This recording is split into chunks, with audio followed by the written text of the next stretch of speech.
We'll go ahead and call our meeting to order here and our workshop. Bob, do we have any words of introduction? And I assume Russ has a presentation for Yes, us. Mr. Chairman and members of the Commission. This is a workshop, and it is on this for a specific plan amendment to the Menifee North specific plan.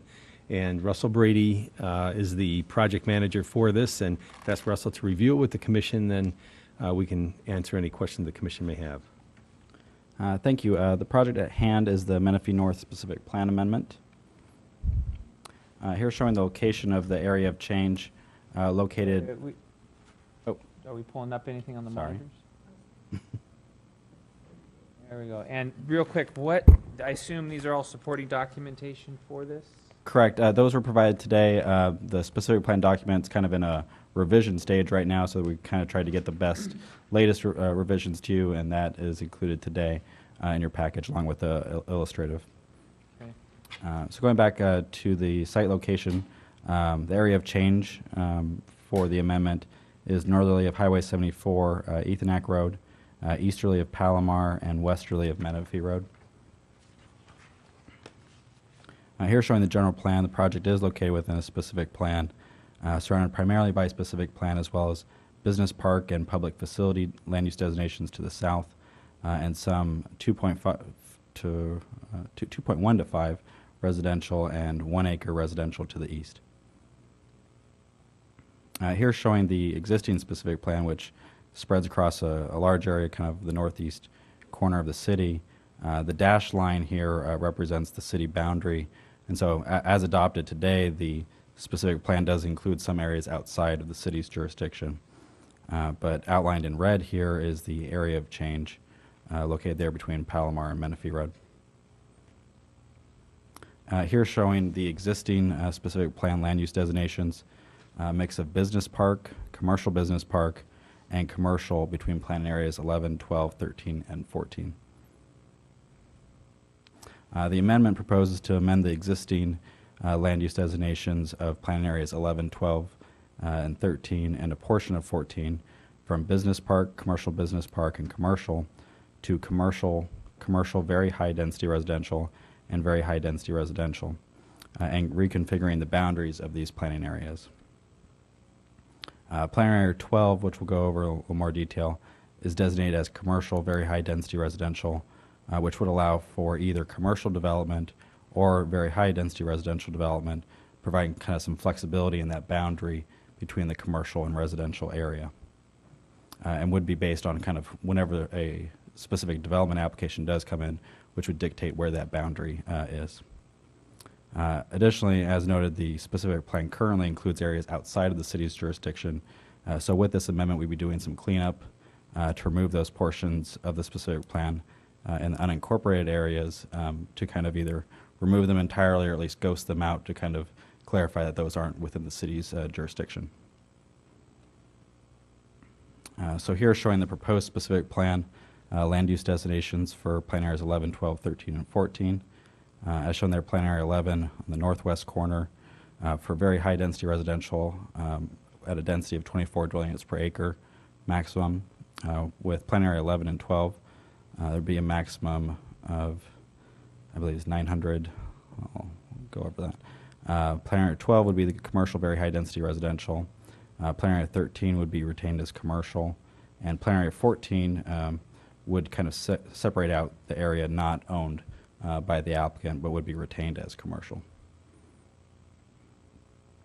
Here showing the change between the current specific plan land use designations and the proposed between plan areas 11, 12, 13, and 14. Kind of seeing that acreage change between those. Overall, there's a loss of approximately 23 acres of business park, and basically shifting to the very high density residential designation.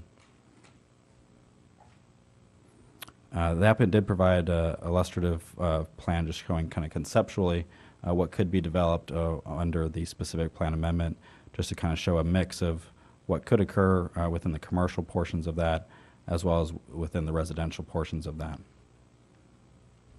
And also note, I haven't noted yet, but there is an SE easement that kind of runs through the middle there. the applicant is working with SCE just to see exactly what they can do there, but the thought is to at least just kind of have some turf area provided there. There's currently power lines running through there? Correct. Some issues that staff has been working with the applicant on, primarily just the project density. The 24 dwelling units per acre is fairly high for the city, so that's obviously fairly sensitive to add any additional designation within the city at that density. If both plan areas 11 and 12 developed as residential, there could be up to 914 total dwelling units included within there. There is no current specific development proposal either for the commercial or the residential. However, the applicant does include certain design standards and guidelines which would, any future development would be held to. The fiscal impact, the applicant has utilized a study performed in 2005 which determined there was an oversaturation of business park, industrial, and commercial land uses generally within the Ethonac corridor area, as we've referred to it, I think generally kind of the westerly end of 215, stretching kind of towards Hemet.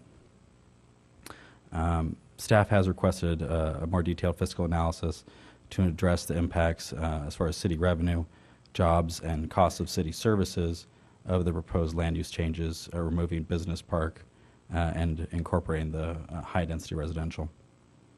It is recommended the Commission note their preference on this fiscal impact study, since as yet the applicant has not provided one yet, since this is a costly study to prepare, so they want to make sure the Planning Commission weighs in on that.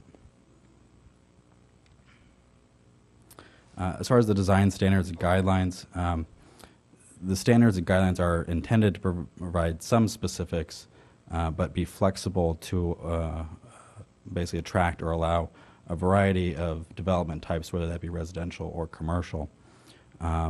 Some excuse me, some of the standards yet to be addressed in the specific plan include the type and amount of recreational facilities, the amount of dedicated storage per unit, which is important for multifamily units, staggered setbacks, and building articulation.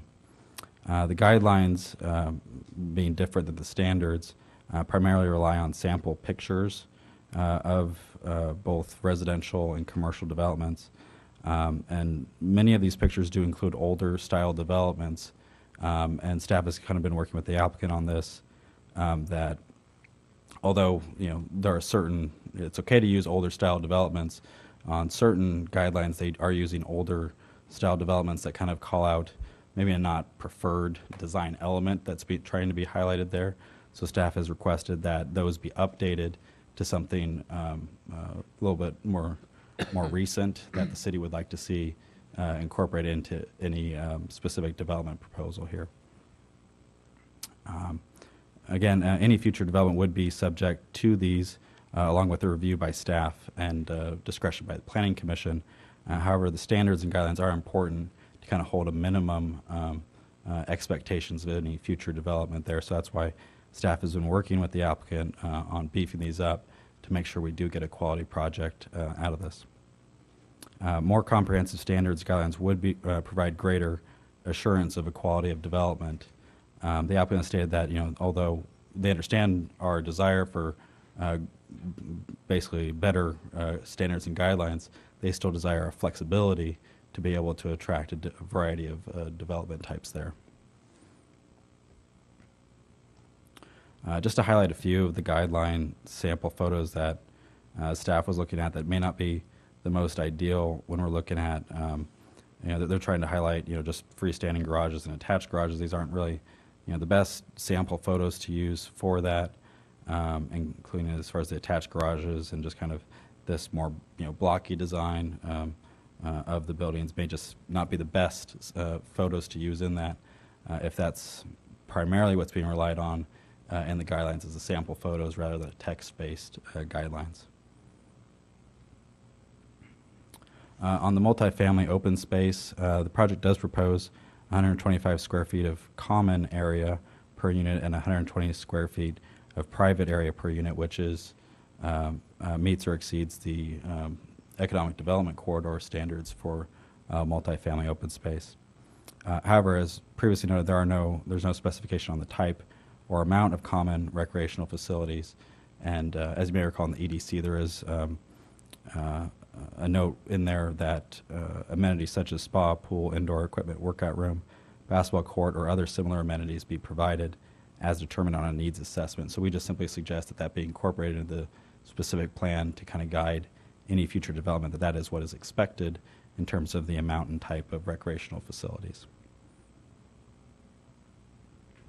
On the landscape coverage, the applicant is requesting landscaping within the right-of-way to be counted towards site coverage requirements. We typically don't do this. We typically just calculate what's on site. The applicant proposes the standard as 15% rather than our typical 10%, with 80% to be provided outside the right-of-way, so on site. They're primarily seeking this because there is a larger 39-foot parkway that they're essentially trying to take credit for, since they would be required to construct that along Ethonac Road. Although we understand, this would still get us more landscaping, it just kind of makes it overly complex in the calculation down the line for staff to do, and just isn't our typical practice there. The right-of-way is also Caltrans's jurisdiction, so down the line, if Caltrans wants to add a lane and take away some of that parkway that we had kind of used to credit towards the project, that wouldn't be essentially permanent there, possibly. Instead of that, it's just suggested that a simple site requirement of somewhere between 10 to 15% without credit of the right-of-way landscaping be included within the specific plan. So if the commission can also comment on that as well to give some guidance to staff and the applicant. On the permitted uses, we've worked with the applicant on the handful of them to prohibit it. There's a few still remaining, though. Within plan areas 12 and 13, the trailer and boat storage and car and truck rentals is allowed with screening of outdoor storage with a CUP. These types of uses we don't really see, as far as from an aesthetic standpoint, being really great uses to have along Ethonac Road, as well as it's not, as far as a trailer or boat storage, may not be as financially productive as a retail kind of oriented use. So we're suggesting that these be prohibited. And then just to note, potential nuisance uses like gas stations and car repair are prohibited in Plan Area 12, which is that middle planning area, in case that does develop as commercial. That way you don't have gas stations and car repairs closer to the residential uses. And so with that, that does conclude staff's presentation. We're available for any questions the commission may have at this time. The applicant is also here, has some PowerPoints just for reference to go over some of the aspects of the specific plan, as well as the illustrative plan that was prepared. And so if you have any questions, we're available. Okay, we will hear from the applicant in just a moment, but does anyone have any specific questions at this point on the commission? Okay. I do. Can you go back to the first slide that shows the city boundary versus the county boundaries?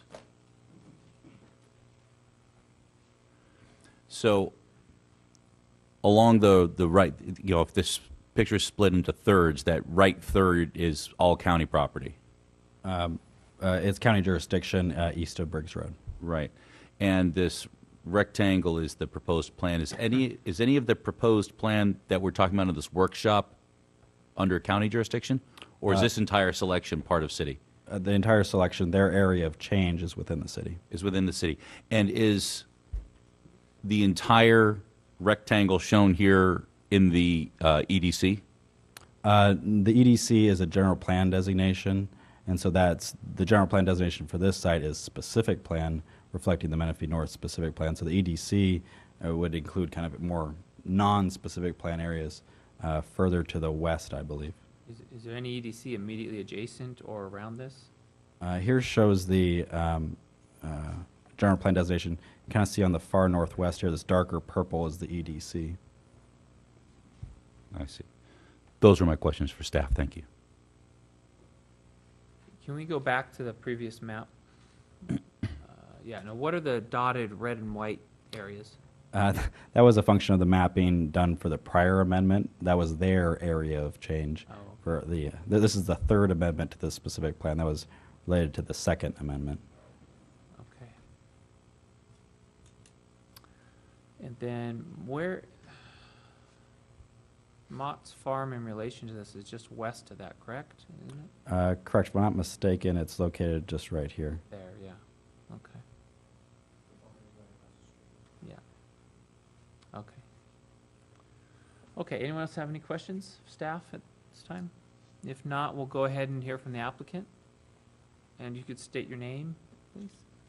The name is Sean Harrison, and I'm also here representing Optimus Building Corporation and the property owner as the development partners.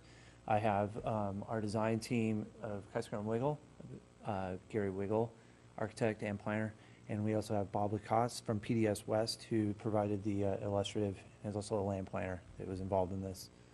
Okay. Just a little bit of background and to move forward. We were originally presented with this opportunity to develop this piece of property prior to, I think it was about a year and a half to 2 years prior to incorporation of the city of Menifee. At the time, the Ethernet Corridor Planning Group was in full swing and almost ready to present. Back in the day, we were piggybacking on that group's work, which is one of the reasons why we used the Robert Charles Lesser report. Looking at the property and surveying the environment, the markets of the time, the land use that is currently approved was not something that we felt was feasible to develop in any reasonable time, even on a general plan level of going out to 2035. We have land uses that there's quite a bit of vacancy and whatnot. Things have changed quite a bit since that time. You know, we've over a decade, I think, since that report was done, and things have not changed that much, which is one of the reasons why that we're still relying on the 2005 report.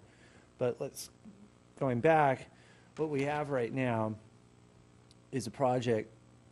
It's a nice place. We want the best for that property and for the city. We have a property owner that is heavily invested and a pioneer of the whole area and the region that picked us as development partners because we want to build something or develop something that works best for the community as a whole, especially for the city of Menifee, since we've been there since day one. We have gotten to this place, one, because over the course of the years, we've added property, which is to the east of the easement. The easement used to be our easterly boundary, and we are presented with this. One thing that I would add that I know that Gary Wiggle will elaborate on is that we have the section which is planning area at 12, which is a hybrid. And the reason why it's a hybrid is because we are trying to maximize the space and make it flexible, so when we do come out with a project, that we can best utilize it for the end use that we would propose, which in some cases would require a little bit farther, a little bit more depth in the commercial area, and in some cases less depth off of the main thoroughfare, which is the 74, which is one of the reasons why that we have that dual designation. The plan would not be to have both, but to just utilize it, and once we come in with a development plan, is to solidify that use. The numbers that Russell was able to provide you with that 914 dwelling units would be if we fully used up all of Area 12 as a density for residential, which more than likely, almost positively, would not be the case. There are certain things that would eliminate that. We just need to do it as far as a mechanism to write it within the specific plan. And that'd be just a little bit more detailed than I wanted to go, but it is an explanation of why it is. So that 914 is, we'll call it the worst case scenario as far as a number of units, but we would more than likely not recognize that. So anyway, just a quick overview, and to get into some of the details would be Gary Wiggle, and then following that, we'd like to be able to show that illustrative. The illustrative that we've presented, that we'll be presenting, is not necessarily the project that we're proposing, but a possibility, a conceptual idea of what would be full build-out of the property, but not necessarily what would it show up at the end. Thank you.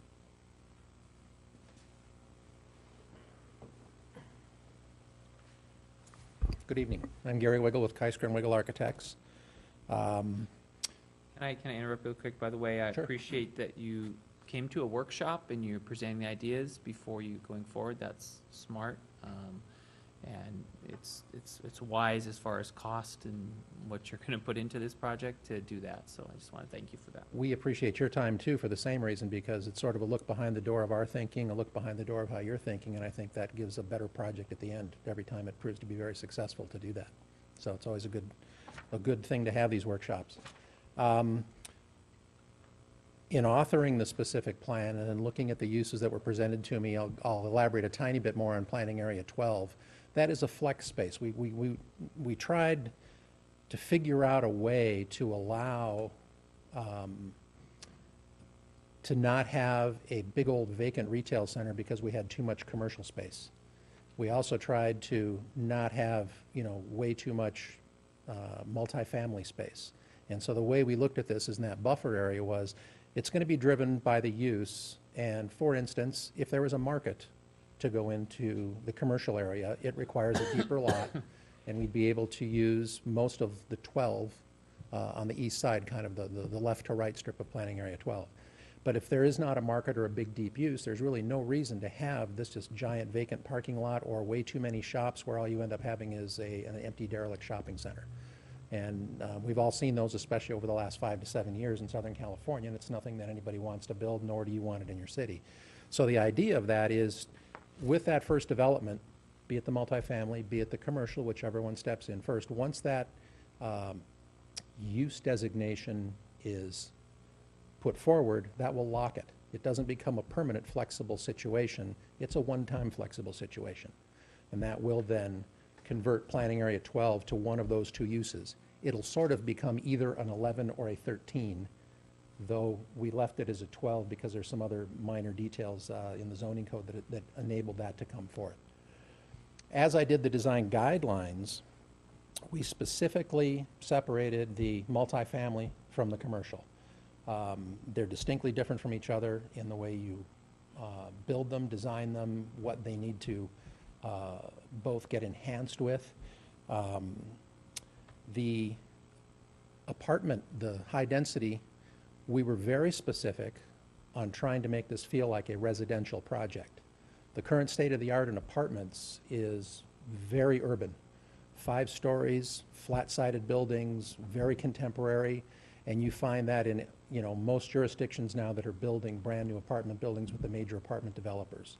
We don't feel this is an appropriate location for that style.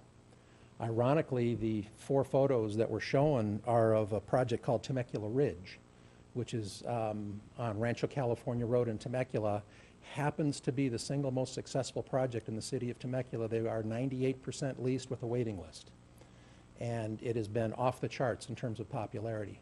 What a few snapshots don't show is that the residential character and the way those are designed, they are kind of greenbelt-oriented units. They are designed to be in neighborhoods, so you don't just live in this mega complex.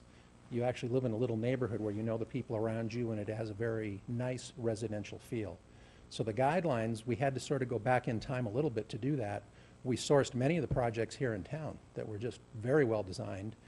Some surprisingly high-density projects that you would not guess have the high density that's there, only because they were so well site-planned and so well designed. So we specifically did source some of the older style images because we think it's very important that this has a very strong residential feel, not an urban residential feel. And then in terms of the commercial center, we sort of walked the middle of the road to not have a red tile roofed Spanish arched center, which becomes sort of Southern California generic retail everywhere, because this isn't a neighborhood for that. And again, we tried to steer it towards something that is a tad bit contemporary, because that's what the retailers are looking for, but something that would blend very well with the neighborhood and have some flexibility to use high-quality materials. It's designed to create some great on-site amenities in terms of sitting areas and passageways. And it's also designed to bring kind of a retail flavor to it. It invokes colors. It invokes, the different materials. We talk about shade. That's an important consideration in this location. So what we've done in the guidelines is we've written sort of sub-chapters. Each of those sub-chapters is titled, and then each of the pictures is captioned, so that in effect they become a standard, because you don't just look at the pictures and say, it's not looking at our family album and saying, oh, isn't that nice? Each one of those pictures is purposeful for exactly what we're showing it for. And we think that provides the city with the background information it needs to guide the developer, and it also gives the developer and the design team on the project coming forward what they need in order to bring you a quality project. In terms of amenities and things like that, it's hard in a specific plan to list exactly that you want a basketball court and a tennis court and a pool and a spa and a weight room and these things, because it's going to a little bit be market driven. Everybody needs those amenities now because every apartment complex that's built has them. Far better than when I lived in an apartment when I got married. I look at now and think, my gosh, these are wonderful. Everybody's looking at your 24-hour fitness membership, and they're saying, you know what, if we put a fitness room in, we will get that money. They'll pay a little bit more rent to be here, and they can have a great workout space at their house. And so everybody is building these amenities, but to actually codify them, we find is quite limiting, because it does vary by the type of development that's put in, not only the demographic of that, but also the style, the density, and all those different things all have an impact on that. We have, though, provided the background to make sure there is adequate free area, open space privately and publicly, and we've given the calculations on how to do that and how everything is tabulated, so that you do have great private area at your own unit, and you also do have the actual space that's required for nice amenities. We also, though, specifically talk about the site planning within the guidelines, and we give site plan examples of where's the leasing office? Do you drive in and you have to search all over, you can't find it anywhere, what do you do? No, it needs to be centered. The good projects that we went through, and the client and I went through, I think, about 35 projects over about a 4-day period, and went in and actually critiqued all those projects as to every aspect. The site planning, can we find the leasing office? How would it be to live here? What are the garages? What are the carports? How's the landscaping? How's the layout? Where are the amenities? What amenities are there? And as we tabulated them through, that developed our sections of our guidelines, and we have site plan specific and photograph specific examples of each one of those as we go through. So we think we do have the assurance that you need to get a quality development, also giving the flexibility to the applicant, because I design apartments and shopping centers as part of my practice, and it's a level of design that is, I would know by reading that what is wanted, what is desired, but still give me the flexibility to come in and give you the best project possible. Plus, of course, it's also subject to all the review and all the other city codes in the process. So it's not because they pick up the site, they have these guidelines, it's a free-for-all. There's still a design review process and everything else that goes on. Are there any questions? Any commission have any questions for him this time? Good. I have one, and I'll ask 1,000 more later. My first concern was the fitness of your project with respect to a balance of commercial, industry, and residential.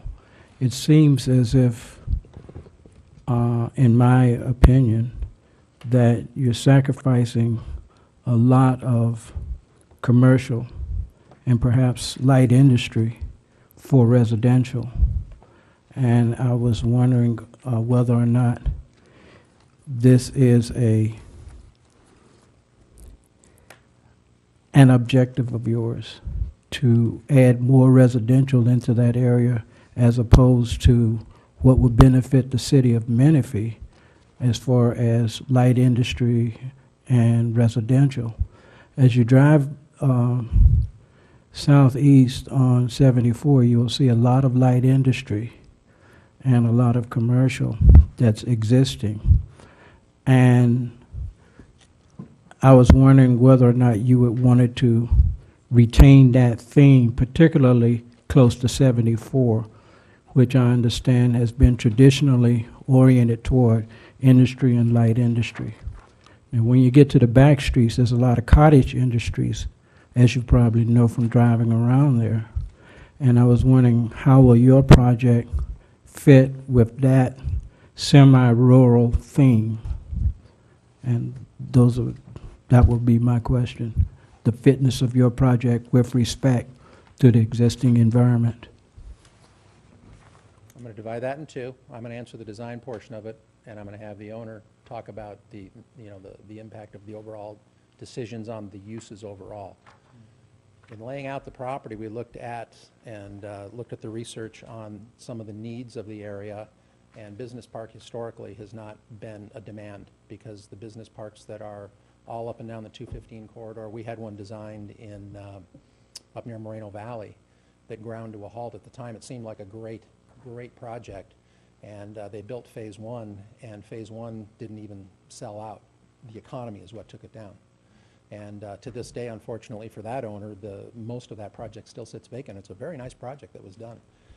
We did one building that was right on the 215 freeway, and even that has had a real high turnover and really a landmark location. It's just a great location, but it just hasn't done well.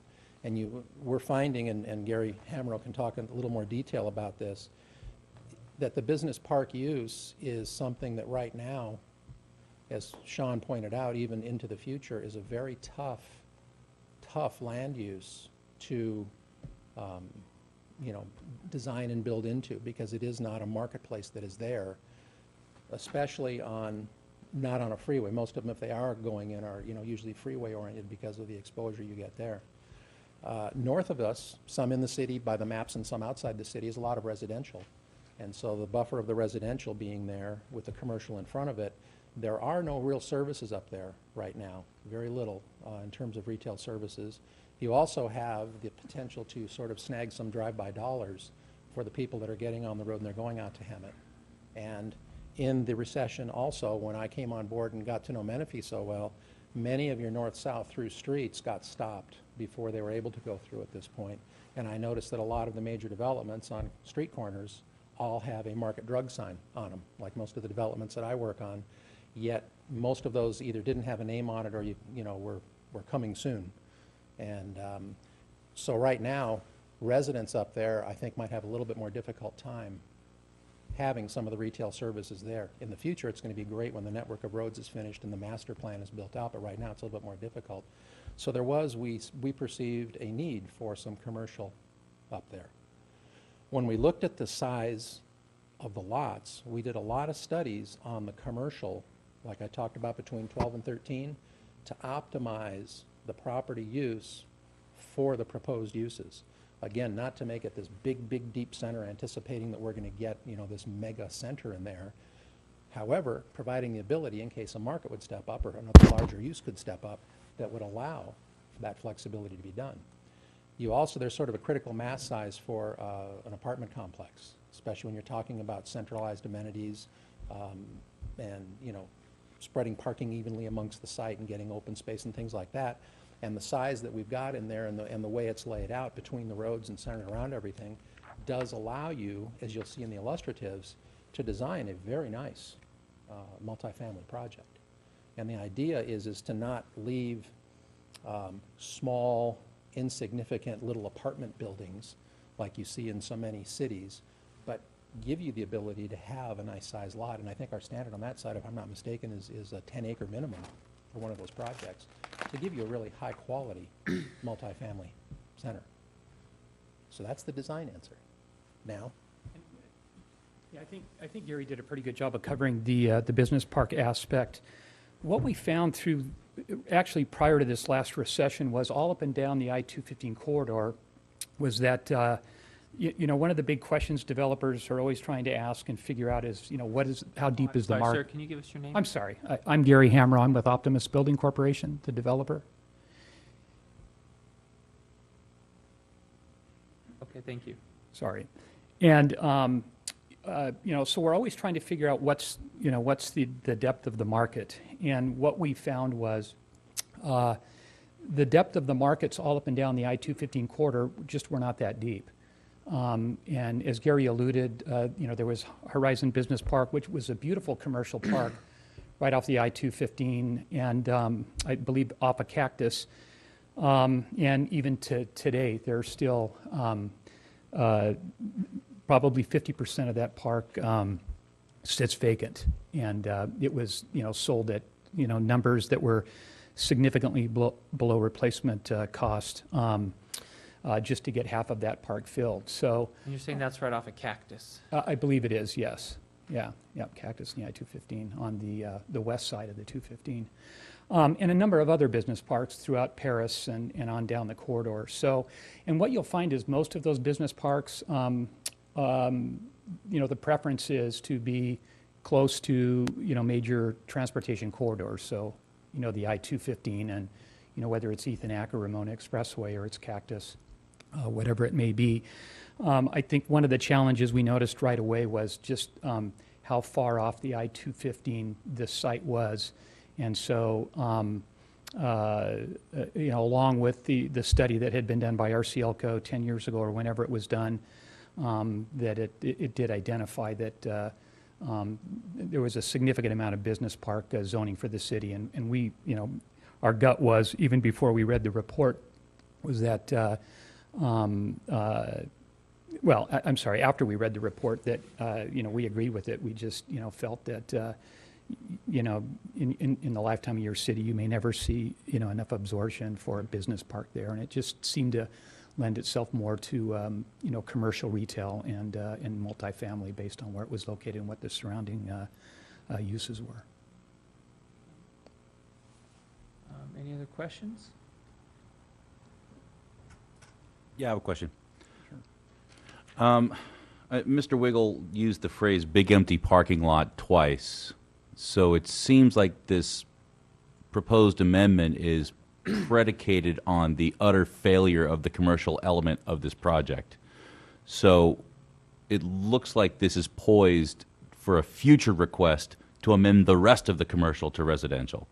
That's the part I'm concerned about.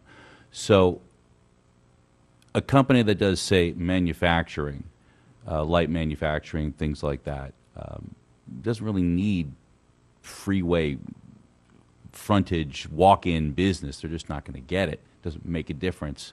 Has there been any effort on behalf of the developer, the owner, or whoever's involved in this project to reach out to business and see if there's a difference between the Moreno Valley Paris Business Park area and the Menifee growing, thriving economic community? It seemed to me that there would be a different approach to the projects there. Sure. I guess I'd probably be the best one to address that. We're getting ready to go to council in January on two large industrial projects in the city of Paris, totaling about 2.5 million feet. So we're intimately familiar with the industrial market all up and down the corridor. And what you'll find is that the user development community has had no interest in going really south of the Paris market yet. And the reality is Menifee won't see any overflow from that until Moreno Valley and the city of Paris become infill markets. They're getting there, but most of the traffic that comes from the ports does not trek up the I-15 and then up the I-215. There are other closer, more direct routes that they access those markets, via the 60 and then heading south on the 215. And, they do, there's a whole core of metrics that they do in studying transportation costs, et cetera. And it just hasn't come down to Menifee yet. And I don't see it happening anytime soon. And I'm right in the middle of it. I have friends that own real estate down here, and they've come to me, basically, asking what our thoughts were about maybe getting involved in joint ventures as it relates to bringing industry and jobs down here, which we'd love to do. Everybody wants jobs. But the market just, we've got to fill the existing market, north of you before it will, head south down here to Menifee. Now, are you referring just to the large commercial development? Because I've had an opposite experience here. I've had people saying, I would love to open a small business here, but there's no suites, there's no, kind of the combination suite, and then like the tilt-up storage area, there's just none Sure. of that. So that's kind of what I would see for the back portion here, similar to the, across from Winco. Can we pull that up? There's the light industrial right here. What's that called again? There's motorsports are in there. I think it's the Classic Pacific. Classic Pacific, which is a series of suites for small businesses and things that the front is dependent on the 215, obviously, because there's more retail along the 15, but the back is more small business and shops that aren't walk-in or retail driven. So I think when you're referring to, I understand what you're talking about in the Moreno Valley and in the Paris area, that for anything to build there, it's going to have to be transportation oriented, because there is the demographic and the income level there it just isn't there. Sure. But you have a completely different demographic in Menifee. We're not Temecula, but it is quite a bit higher than the Paris and Menifee. So I think what he's alluding to is, I'm not sure if that study specified the Menifee area as compared to just taking a global look at it. Sure. Commissioner Carlin, he was talking, if I understood you, you were talking about maybe light manufacturing and those kinds of things. So I thought you were talking about something that was on a more broader, larger level, larger scale. But bringing it down to a smaller scale, I don't know if the original developers of Classic Pacific, they may have lost that project. I'm not sure whether they did or they didn't.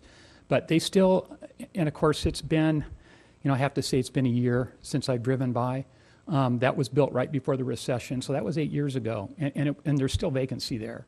So what that does is it just tells you about the depth of the market. And they attracted most of those tenants through, sub-market rates just to get the building filled up.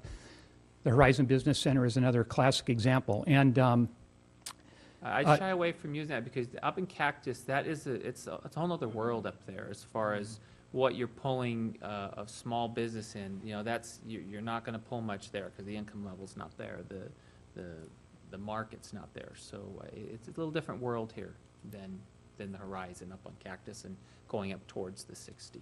Yeah, it's almost like, and Menifee's poised to be north of San Diego rather than Yeah. south of Riverside. sure. And that's the way it's going. I don't know if you've seen the reports of the sales revenue that came out, it increased over last year that we just got the numbers from. It's the economic community of Menifee is just exploding, and to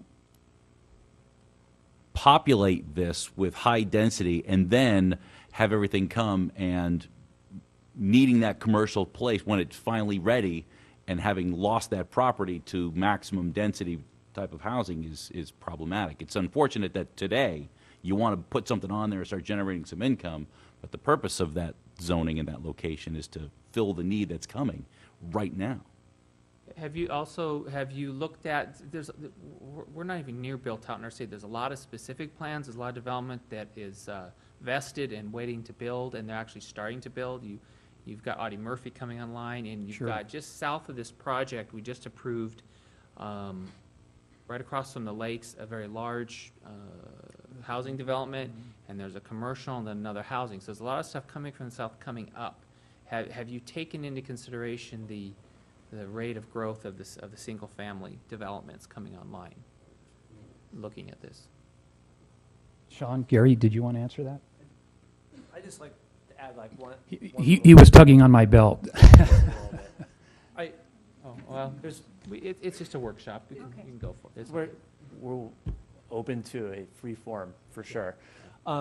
Just one of the things that I would add is, way back, going pre-incorporation, my firm, Southwest Land Consultants, we're part of the the industrial project down south of Scott, which was the Commerce Point Commerce project. Point, I was gonna bring that up as well. And that we're intimately familiar with that project. And on top of that, we were part of the GPA 1040, which then became the Scott Road Business Corridor, and all part of that. And yes, understanding that there are needs here, there, and everywhere, and taking your point about the inclusion of more dwelling units, looking at the general plan as a whole, you have, was it somewhere around, just north of 64,000 dwelling units planned for the entire city at build-out. And what we're recognizing here is we're asking for a change that would modify that by 1.4%. At the end of the day, that's the number. The problem we have with that is just about every development that comes before us says we're just a piece of the pie, and we would like to put high density in here. And I understand from the economic stance, but just so you know, that's the rationale that everybody comes to us with. So, you know. Of course, it's a rationale. You have a location that's on a major corridor that, and I'm not going to shy away from this, but you have one piece which we've discussed at planning on multiple occasions, is that you have a piece of property where there's going to be commercial, that will have some support from the residential that we're planning, but not all of it. And it's, a chicken before the egg when it comes to that. So some of it might be a little self-sustaining, but not all of it, because you have that HEMIC traffic that's going, you have quite a bit of ADT that's on that roadway. And we're trying to capitalize on it. And so some of it is a little bit dependent on the one or the other. And if you look at the map right there, I can see where you're headed. We're looking for a land use change, and we did take into consideration originally industrial use.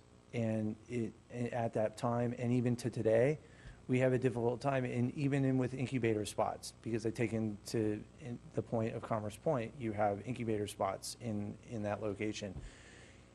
With the current land use, you have around, not outside of the specific plan, you have business park all over, which is the one thing that we're really trying to amend here, is the business park aspect of it.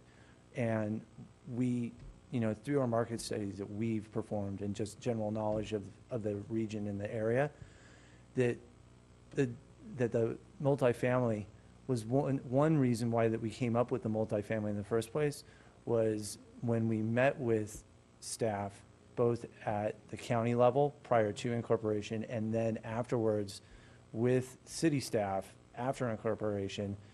Some of them here today actually encouraged us to investigate the multifamily. And One side, I'm going to let you go in just a minute. You probably know the Planning Commission is very anti converting commercial, retail, light industrial to residential, just so you know. But I'm going to argue your side for a minute. okay, We do have RENA requirements, and when is the next RENA cycle coming up? Is it 17 or 19? When is it? When we have to recalculate the regional housing needs assessment and all that? I don't know offhand. Well, we're gonna have to do that, which means we're gonna have to add some higher density, and which is gonna be the 24 units. So that part of it is on your side. There's a pro to that. However, it's very much outweighed by our desire to not lose revenue, which the commercial, the retail, business park, and some suites would provide jobs. So just so you know, we have considered it and thought about that. Let's go ahead and have Lisa, go ahead, and you got a lot of comments there. I just wanted to make one comment in response to the planning commissioner about the empty parking lots. I think that where Gary was going, and he'll probably nod his head, is that in lieu of designing a project that would, we're trying to make a customized project, which is the reason for the flex space. And I think that his using of the empty parking lot is more of, we're trying to fit the space correctly for the end use, rather than a square peg in a round hole, which would create empty spaces, where we have a design that's customizable, so that we wouldn't have You're looking for the ability to match the market when it comes. But the problem with that argument is you want a lot of freedom and you want a land use change. That's like a 16-year-old asking for a Porsche and a gas card. It's probably not going to happen. Right. But I know, I used to live in Temecula, they have very specific design standards. They have a guidebook, you know the design standards they have there. And it is text-oriented, it's very specific, it has illustrated pictures. So I would suggest, from me personally, I can't talk for the rest of the commission, but asking for all this flexibility and lack of standard is a bit much, because a lot of the quality cities have very specific design standards. So I would suggest you work with staff and try and pin down the standards more, because we can't just give a carte blanche. We're just not really comfortable with that. So having said that, so before you go on, I need to let Lisa talk. We only have 10 more minutes and we got a public hearing, so let's go ahead and hear Lisa real quick. And what's your name, sir? My name is Max Harrison, Southwest Land Consultants. And just to reflect on that property as being industrial or manufacturing, I wasn't hinting towards that, by the way. Yeah. well, it would never happen in that spot. It just would never happen. I've developed 500 acres in Temecula West Side Business Center, and developed 1,700 acres at South Poway Industrial. This is just not, there's just not an industrial element. We could never make it happen. And we'd be here a lot of years, long after I'm gone, before somebody came up and actually did the development there. You're talking probably a couple decades before it would ever happen. I don't think we were looking for industrial. Like across the street, you've got some dirty industrial. We're not looking for that. We're looking for business park. We're looking for, it could be like Commerce Point, and then the commercial in the front. Yeah, so we're not looking to put a chemical factory there. Just something Very more good. like business suites and things in the back. Yeah. So Lisa, go ahead. Well, okay. Thank you. Thanks for coming and doing a workshop too, so we can have this discussion. So you can hear from us and you can see how we feel before you do spend all the finances. But I don't mind the commercial in the front. I do agree with what you said. I don't know if it was Gary Wiggle that said that you've searched that area and they are in need. I agree.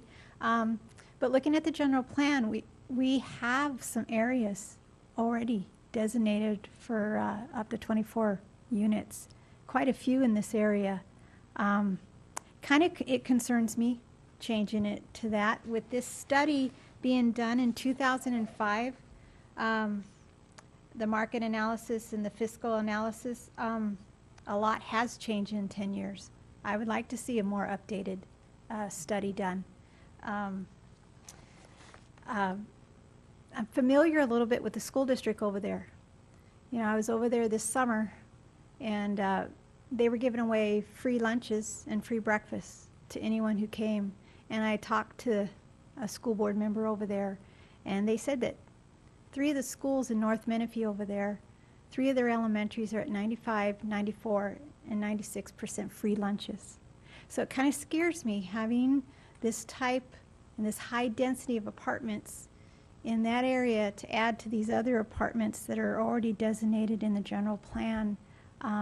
Just concerns me. This is the beginning of North Menifee being developed, and I believe that we're really going to have to think it through so that it does bring in quality, that it does come up from the south, like what was said here earlier. I would like you to go back and maybe look at that study. Have a more updated study.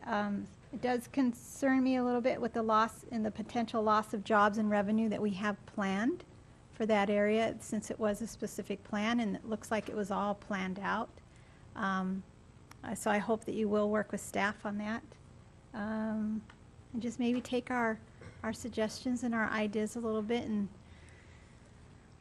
just that much of a change is not what we had intended for that area. Commissioner Doty, Just what are your the- thoughts on the project? I'll just keep mine real brief and quick. I mean, according to my quick math, the whole Menifee North Pacific SP has like 520 acres for commercial and retail and all that. And if there was a bunch of it sitting empty, I'd be a little more lenient to switching it, because you're saying, hey, I've got 200 acres over here that's just sitting vacant. You know, so I don't really see anything just sitting there.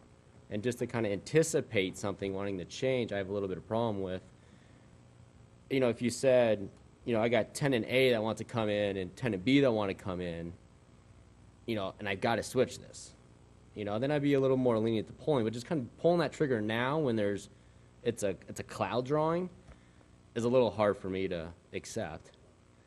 And I don't like the idea of planning area 12 being flexible, because that leaves planning area 13 very skinny. And I don't know exactly what could go in there other than a strip mall. I mean, because even on the drawings you guys gave us with, the grocery store and the drugstore and the gas station, I mean, if you draw a line kind of down the middle, all that's on your south side is parking lot and a gas station. I mean, there's not a lot of room for PA 13 to have something beneficial from a site layout. So I guess I understand the flexibility, but I got a feeling 13 is going to be so small that I don't know what you're going to do with it.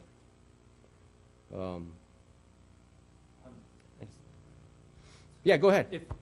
If there's anything, I know that we don't have that much time left, but I do know that Bob Lacoste has that presentation. If he had an opportunity to spend some of the time that we have left in just running through it quickly, I think that he might be able to address some of that you just brought up, Commissioner Doty.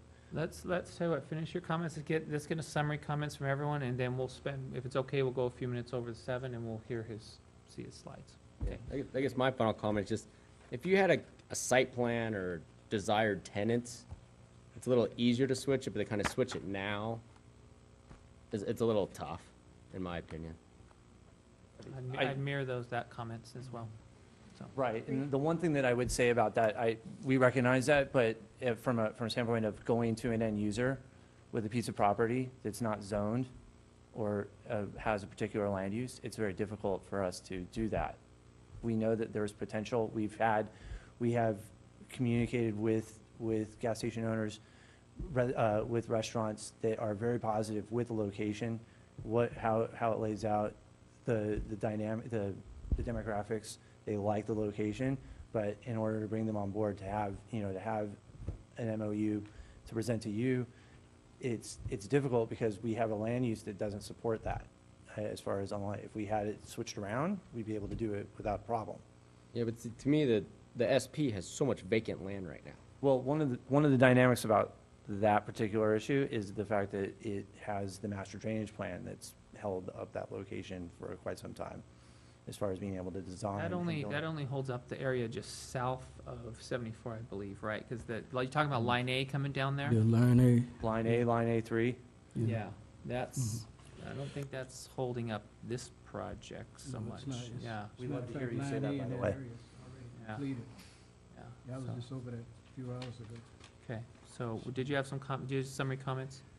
Yes, my summary comments is, here again, I refer to the fitness of what your project is proposing here, and I just do not really agree with that flexible component that you're adding in there.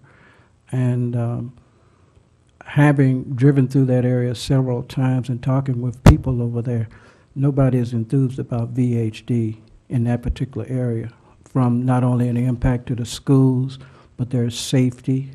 And as one lady told me, that VHD project that you're putting in will go ghetto in a week. And that's her comment, not mine, because I don't live there. And so I have a little bit of an aversion to putting VHD in an area that we have planned for light industry, commercial, and retail, or something that fits the theme of the existing corridor. Commissioner Kerwin? I have been a major opponent to amendments from the start, and the times that I can support amendments are when somebody comes to me and says, here's what we're doing. When the here's what we're doing is we're going to take high potential income revenue property and jam it full of high density apartments, I need a lot more than that. Menifee has prided itself for years on being rural, and it's ironic that I say that when I'm looking at a commercial piece of property here, because that's the exact opposite of it. But my point is, in between those, you've got economic development and you've got rural. And then there's this giant building of apartments that are planned in there that goes against all of the philosophies that we're trying to develop in that area. I understand it's probably a lot more economically feasible and, frankly, easier to sell high-density housing. I get that. But you roll with the property you have and maximize what you can and find a way to sell the commercial because that's what it's zoned for, that's what we want there. And to say, well, to strip that away and put in high densities is not something you're going to get a lot of support for. I'd mirror the thoughts there, and the buffering between the larger states to the east and the north, and then the regular single-family to the west isn't there with a very high density. So my suggestion, if I can summarize, is to be like the commercial, come back with a business park or something in your VHD area, and come back to the chalkboard a little bit because you're getting a lot of resistance from us as far as what our vision for that area was. Is there any other comments you guys like to add to that? No, I'd just like to mirror the general plan amendment. Our general plan's only 3 years old, so I have a big issue changing it. I kind of see that as a slap in the face to the guys who's put years of work putting that together, especially in an SP. So I have difficulties making a general plan amendment so early, and I don't think the this lifespan technically of would it. be a general plan because it's a specific plan, but it's the same idea. It's all kind of The same idea. it's all. I mean, But we still want to hear what you have to say. Did you still want to do your presentation? Sure. Absolutely. Okay, And that's- we appreciate all the comments, and it's one of the reasons why we're here.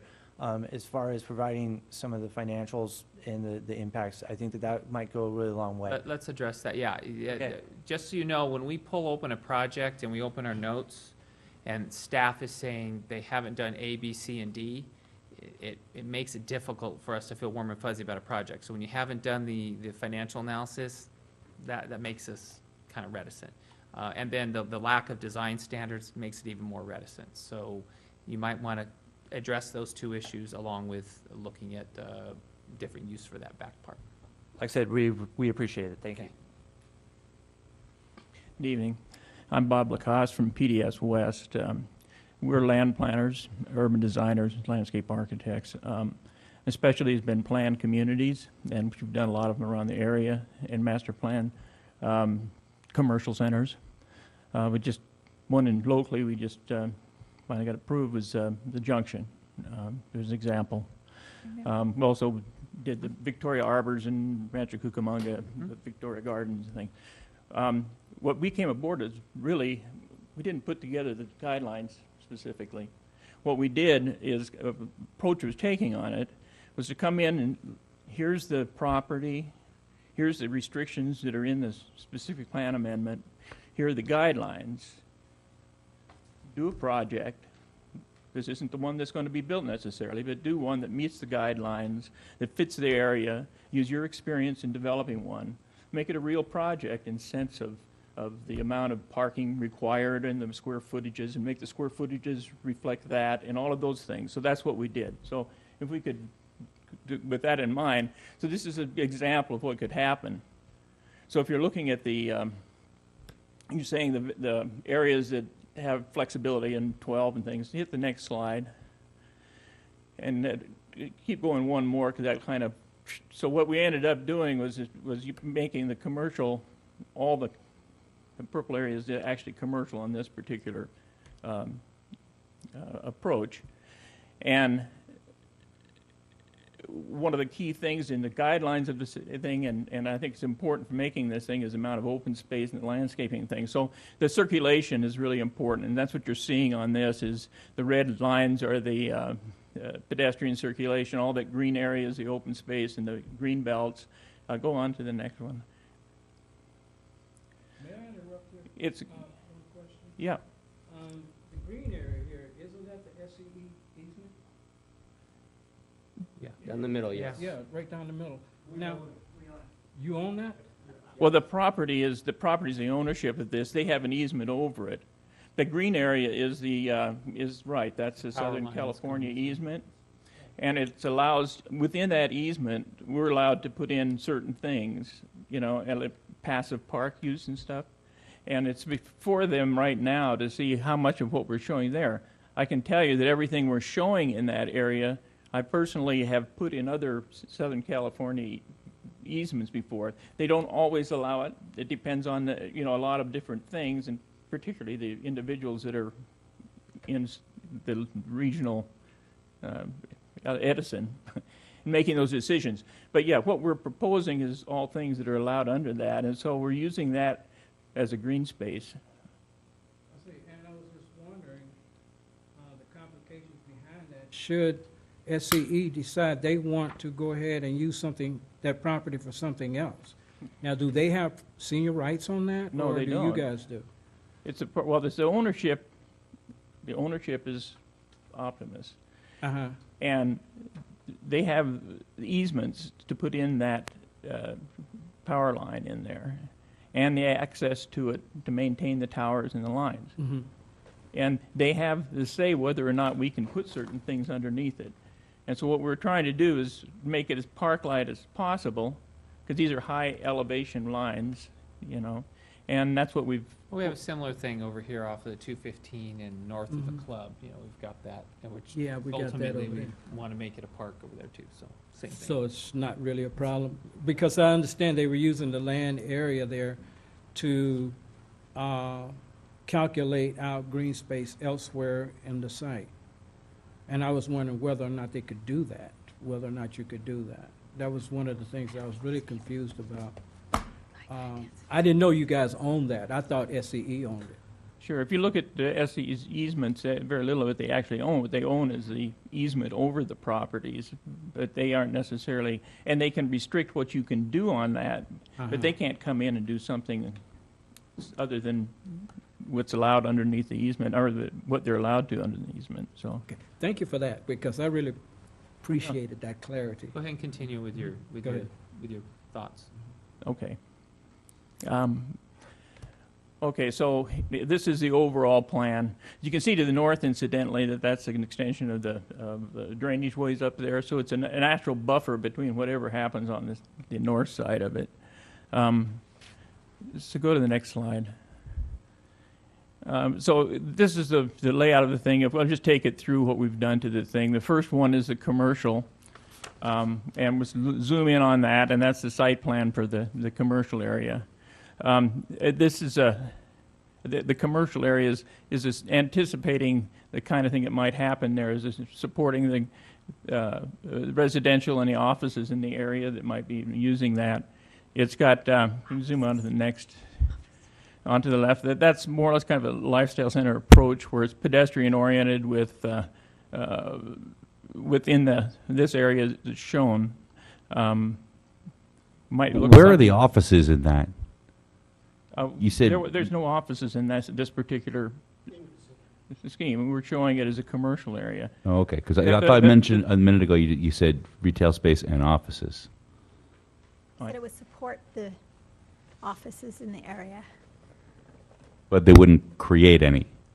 Well, not necessarily. I mean, there could be offices above or something, but that isn't the approach on this one. This is the one scenario on it, but I'm sorry if I said, I didn't mean to say offices. So it seems like those two are happening together a lot.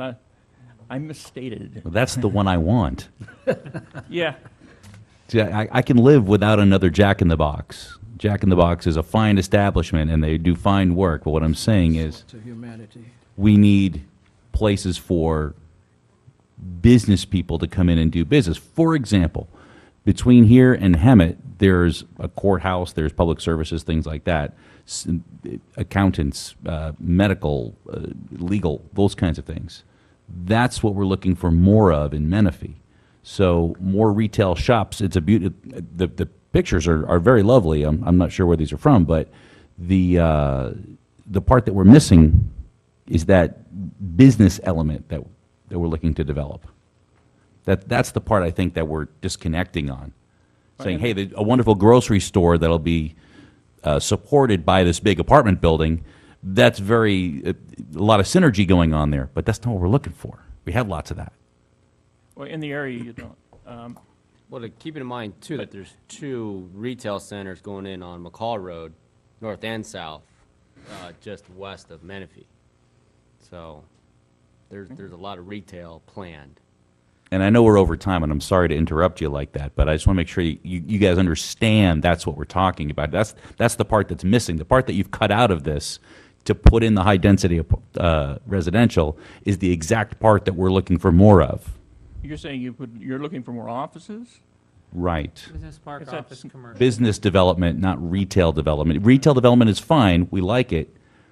But there's a lot of that, and that goes in. And again, that's very easy to fill. You put in a retail park, and it works. But business, the growth of economic business beyond just retail, is something that we need, and that's part of what this particular parcel was designed for and intended for.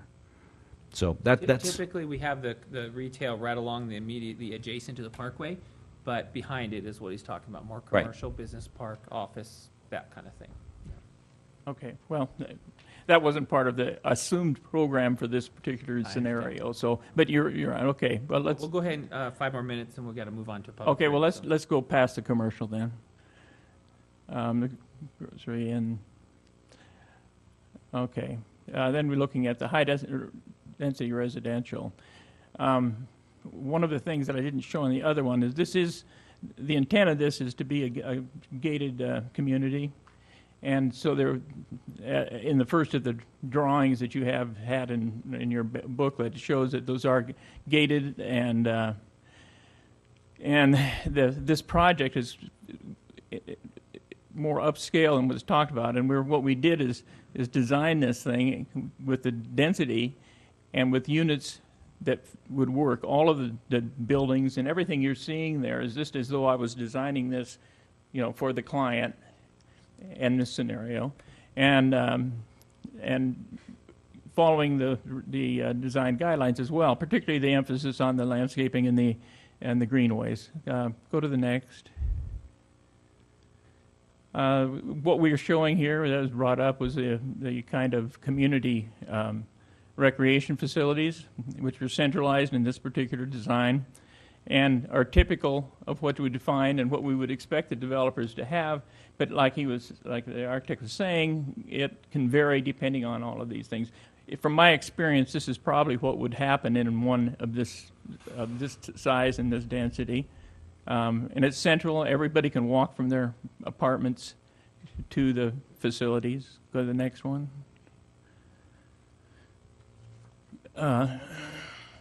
This is an example of the greenway getting a little closer to it. The little circle in there are places that you can sit. Go to the next. The central facility, recreation facilities. This is interesting because we also have an opportunity to tie the two together and have a pedestrian connection through that center area coming off of the community center and that recreation beltway and get into the commercial area so you can walk to the grocery stores and things from there. The next one.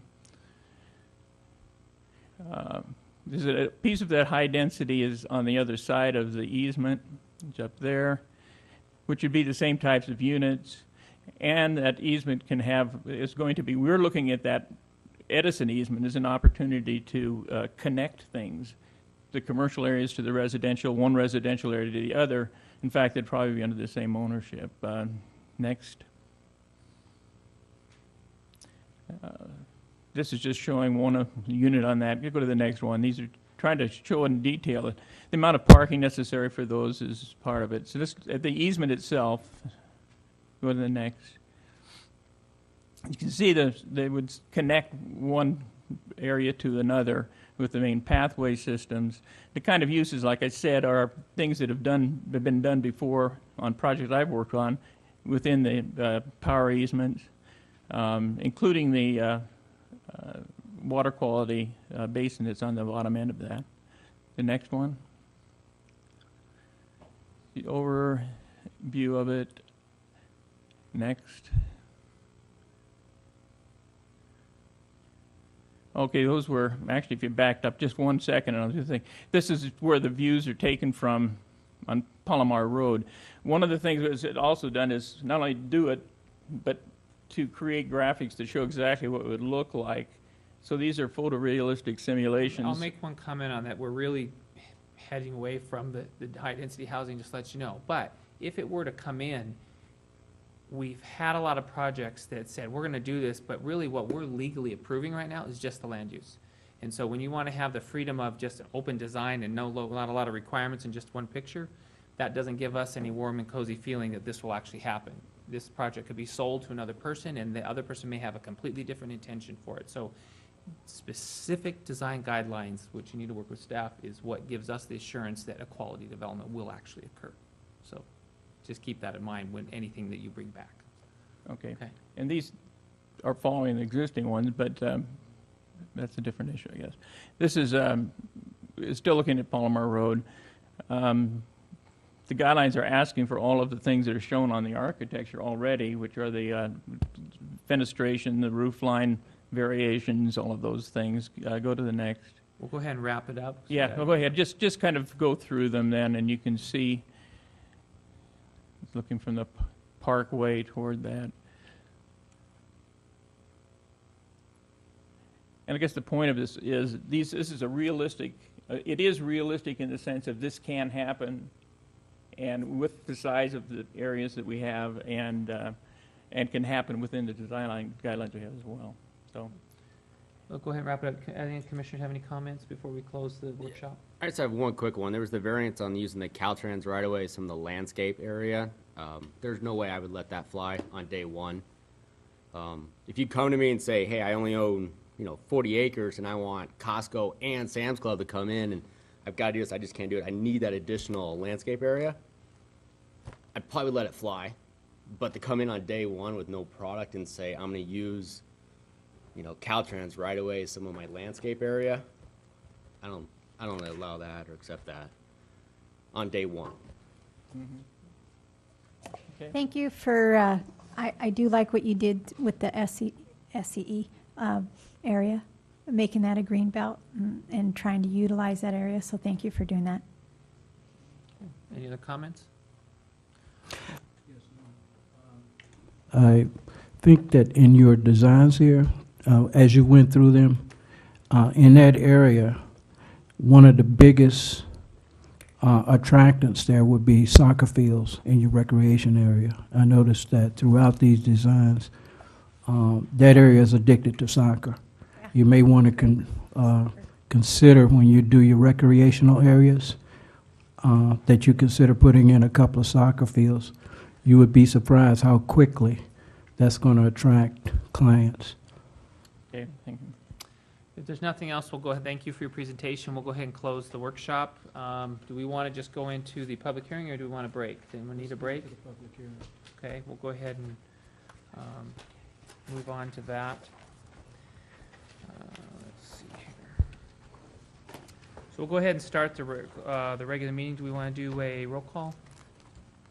Yes, sir. Commissioner Doty. Here. Commissioner Carwin. Here. Commissioner Phillips. Here. Vice Chair Sobek. Here. Chair Thomas. Here. Let's go ahead and stand for the flag salute.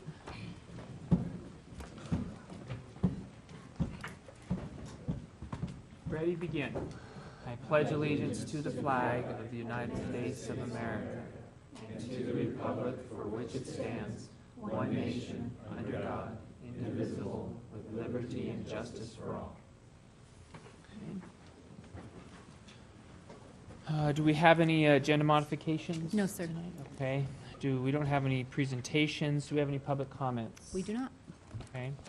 We'll go ahead and move to approval of the minutes. Do we have a motion to approve the minutes as they stand?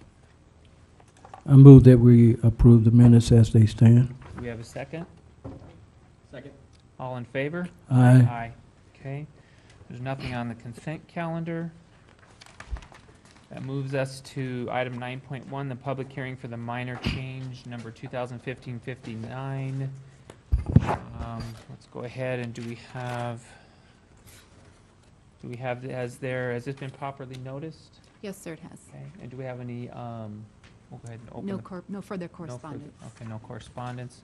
Mr. Chairman, members of the commission, we do have a staff report that we'd like to present to you on this first. Lisa Gordon, our planning manager, she'll go through it with you, and then we'd be happy to respond to any questions the commission may have. Good evening. Presenting Talvera, the minor change number 2015-059. The project site is located south of McLaughlin, north of Rouse Road. It is east of Dawson Road and west of Antelope Road. The project site is currently vacant, but there has been some grading on the site consistent with the tentative map. To the north, you have rural residential uses and unpermitted outdoor storage. To the south is vacant land, property that's within the proposed Fleming Ranch specific plan. To the east, you have rural residential uses, and to the west is rural residential uses, and to the east is vacant land. The current general plan land use of the site is 2.1 to 5 residential and rural residential 5-acre minimum in the hillside area in the southeastern portion of the site. To the north, the general plan land use is business park. South is the Fleming Ranch specific plan, which is still in process. To the east, you have business park and 2.1 to 5 residential, and to the west, you have 2.1 to 5 residential. The zoning of the site is one-family dwellings. There is one-family dwelling zoning to the north and to the south, and to the north, there's also rural residential zoning. To the east is a mix of manufacturing, service, commercial, planned residential, and open area combining zone residential developments. To the west is controlled development areas with mobile homes and one-family dwellings. The minor change proposes a change to the previously approved tentative tract map number 29777.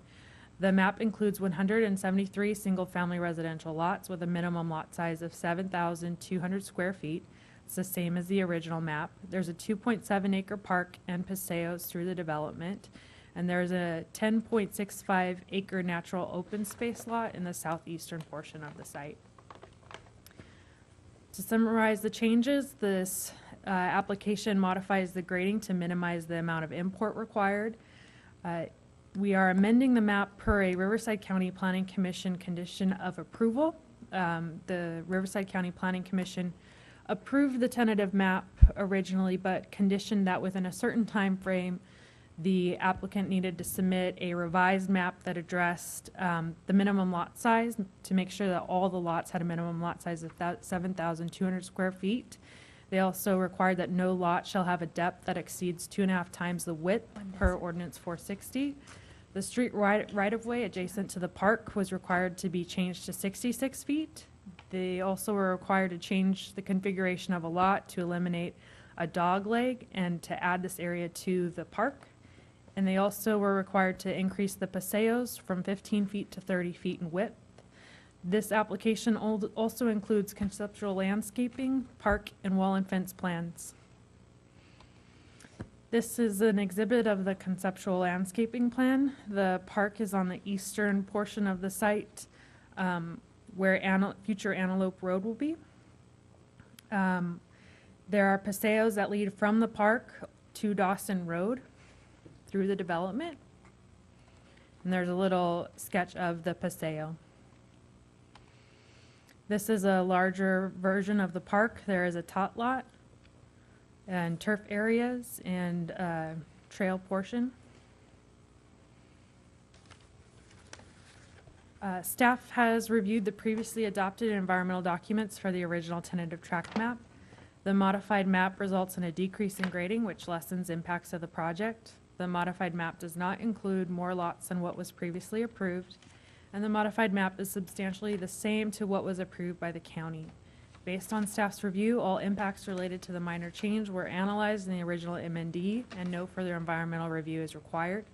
And the modifications to the map would not prompt the need for a subsequent MND pursuant to section 15162 of CEQA. The previously prepared MND is still accurate and acceptable for this approval. One item I wanted to bring up to the Planning Commission is that the project as approved by the County of Riverside includes some substantial retaining walls up to 8.5 feet in height on the eastern property line near C Street. So that's right here near where future Antelope will be. And this is C Street, this cul-de-sac just north of the park. 2 to 8 feet along the northern property line. There are existing residential uses and some unpermitted outdoor storage on those lots. 2 2.7 to 5.5 feet along portions of the western property line. So in some portions along Dawson, there will be retaining walls. And then up to 9.5 feet within lots 17 through 23, 25 through 26, and 29 through 31. And those lots are, if you can see the arrow, just north of the native open space. So the project is not modifying these retaining walls with the exception of the retaining walls in lots 17 through 23, 25 through 26, and 29 through 31. These retaining walls were added so that the lots could meet the minimum pad area, which is 6,500 square feet. For projects with lots of 7,200 square feet or greater, the minimum net usable area for development should be 6,500 square feet, or the lots need to provide 20-foot level rear yards. When the final site of development plan is processed and the housing product is plotted on these lots, it may be possible to reduce the height of the retaining walls if a minimum 20-foot level rear yard is provided. Can I ask you a question about that? Sure. Why in the world would you want a 9-foot wall? Is that, but that's a retaining wall, or is that a rear wall? It's a retaining wall, but it would probably somewhat act as a rear wall. What would the So- actual, is it because it's sloping there? No, It's because there's a slope in the back of the lot, and Oh, so I to see. Okay, give the homeowner a usable backyard, Okay. moving that slope back by putting in the retaining wall. Okay. So, but depending on what the housing product actually is, the footprint and where it's plotted in the house, we might be able to reduce the height of those walls. And also maybe there's a potential for setback adjustments for the front property line in the future. There's a rule that a certain percentage of lots can vary from the requirement and the setbacks, right? Isn't it based on, there's a minor modification rule? I think you might be thinking of the setback adjustment application. Maybe that's We it. can vary some of the setbacks, not for the entire development, but for For certain lots. specific, only a limited number of lots, okay. Especially if one of the constraints is topography, and that would be a constraint of these lots. But all of the lots are a minimum of 7,200 square feet in size. So staff has conditioned that there must be an access or break provided within the retaining wall so that homeowners can maintain the slope beyond the retaining walls. And the applicant has also submitted a conceptual wall and fence plan, and the retaining walls are well-designed with decorative block and caps. So they should match the perimeter wall, and they should look good. It won't just be a standard retaining wall with a slump mortar cap. The Parks, Recreation, and Trails Commission did review and recommend approval of the conceptual park and Paseo plans. They have also been reviewed by the city's Community Services Department, and the conceptual plans have been determined to be consistent with the city's design standards for parks. The park will be maintained by the Community Facilities District, and the Paseos are proposed for homeowners association maintenance. At this time, staff recommends that we conduct the public hearing and adopt resolution number PC 15240, finding that no additional environmental review is required based upon the findings and conclusions incorporated in the staff report, and adopt resolution number PC 15241, approving the minor change subject to the modified conditions you did receive tonight in a memo. Those were very minor changes to some engineering conditions to add some clarification. And based upon the findings and conclusions incorporated in the staff report. This concludes staff presentation. Okay, any commissioners have any questions of staff? Yes, I had a couple of questions. The site's already been heavily graded, and my concern when I was standing there looking at it is the two hills that are behind the site to the southeast. Will there be some work there to kind of mitigate the erosion that's already started taking place there? Or is that part of this site? The open space hill in the southeast portion of the site, most of that will remain open space. There's going to be a ditch along, an interceptor ditch along the base of the slope. Right. And then what's probably hard to delineate now is the homeowner slope from the open space slope. So if it's been graded, it's likely the homeowner portion of the slope, and that will be landscaped. Okay, there's already a irrigated. drainage ditch there. It's already been concreted and graffitied. My biggest concern when I was looking at the site was that there's going to be quite a bit of runoff there. And I think I may have had the landscaping of the sites over in Audie Murphy. If something like that were to take place here, that would perhaps slow down some of the possible runoff. South of the ditch, it will be landscaped and irrigated. North will not. Okay. Unless Yeah, south any was is the re- biggest portion, that's where the steepest slope is. Yeah. To the southeast. Okay, thank you. Lisa, I have a question for staff. You said that the Parks and Trail Commission looked at this. Did they discuss, staff had a recommendation in our report about the fire access, that the developer wanted to put rocks in instead of, you wanted to suggest landscaping in that area? I don't believe they discussed it because Lot G is not an area that's going to be maintained by the city. At the time the Parks and Rec Commission looked at the paseos and parks, the paseos were going to be city maintained, but then that changed.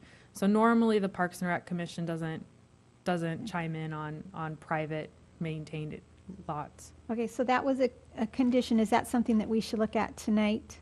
That in lieu of rocks, it is landscaped and has irrigation? The conditions of approval currently require the landscaping. If the applicant wants to request something different, then I have got a couple slides we can review. Okay, thank you. You're welcome. Commissioner Doty, any questions? Not at this time. Commissioner Kerwin? Yeah, I had a question.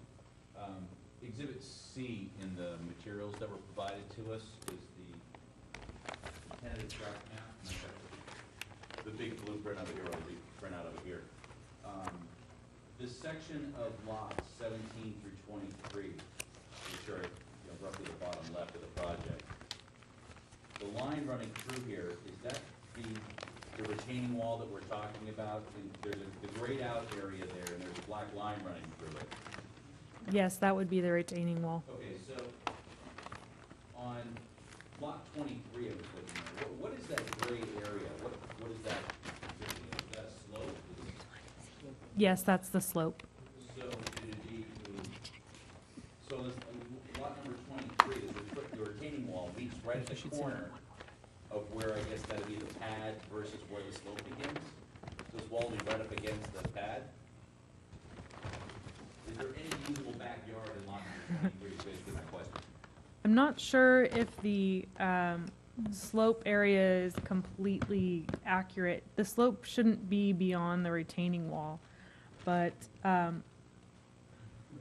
the lot depths are actually pretty deep because you have for lot 23 it's 161. I'd need a ruler to figure out the total after the slope, but all of these lots have the minimum pad size. Yeah, the dark gray is the existing slope. So between 23 and 24, your height of your wall would be 0. And between 22 and 23, the retaining wall would probably be about 5 to 6 feet tall. And actually, part of that has been engineered. When you stand there and look at it, it's part of that Already- slope. Right, yeah, it's It's already graded. been engineered, yes, or graded. And I believe some of the report said it had to have a 6,500 square foot usable pad.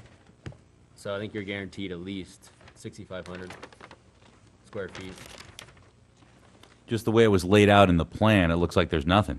Yeah, there's actually, that lot will be, to the retaining wall is 90 feet in depth.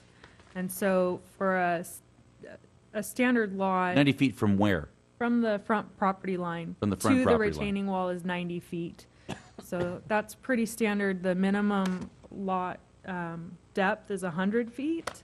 So they're exceeding it by 61 feet because the actual lot is 161 feet in length. But that includes that slope on the other side of the retaining But wall. they still have 90 feet from the retaining wall to the front property line, which is a good-sized lot. Thank you. Commissioner Phillips, any questions? No, just one comment. Thanks a lot for that work. Really appreciate that. No problem. If there's no other questions, does the applicant want to have anything to present? Good Go ahead and evening. state your name if you would. My name is Nick Bureau. I'm the project manager for the Nick applicant. Bureau? Bureau, yes. Project manager for the applicant. And we're here to answer any questions you have. We've been working very closely with staff. We agree with the conditions of approval, staff report. I do want to talk a little bit about the access road from Wickle Peak Road to the open space in regards to landscaping it, because we're looking at maybe some alternatives there that we can work with staff. But landscaping what would be a very small area would probably not work out very well for us. So I want to see if there's other options that we can do with gravel or rock or some sort of non-irrigated use for this little strip of land. So we're open for other ideas. Would that strip be, would it be fenced on each side to the lots or the walls, or what would it be? This is the easement to access the Yeah. open space. That But would on be- each side of the easement, you got parcels, so is there? Correct. It'll be walled on Walled. both sides, and it'll have a gate, so we can have a decorative gate, but irrigating what would be, a couple hundred square feet would require a water line or a potable meter for this portion. So we right now don't have a recycled water line coming up this road, so it would require 400 feet of recycled water and a recycled meter, or the use of a potable meter for what would be, a couple hundred square feet of landscaping. Yeah. So we're open to other ideas, but, probably decorative gravel, a decorative gate, but not have irrigated use in this little strip of land, because that entire open space is non-irrigated as well. So the HOA will be maintaining that open space for fuel modification, and we want to keep that, in that context. If we were irrigating it, then we would have that much more maintenance for it. So we're keeping it natural. Lisa, did you have a comment? Well, so you are going to maintain it. I'm just concerned, like if it was just cement or DG, that it could gather trash. And I've seen something similar to this over in the Heritage Lakes area, and they do have it landscaped. It's kind of like a little walkthrough, and they call it a secret garden. That's what all the kids in the neighborhood call it, and it's kind of cool. But I wouldn't want it to be a gathering place for trash and debris. There'll be a gate at the roadway, so you won't be able to drive through it or things to get, to gather there. And it will be responsibility of the HOA to maintain, and they will have the responsibility of the paseos and this entire open space.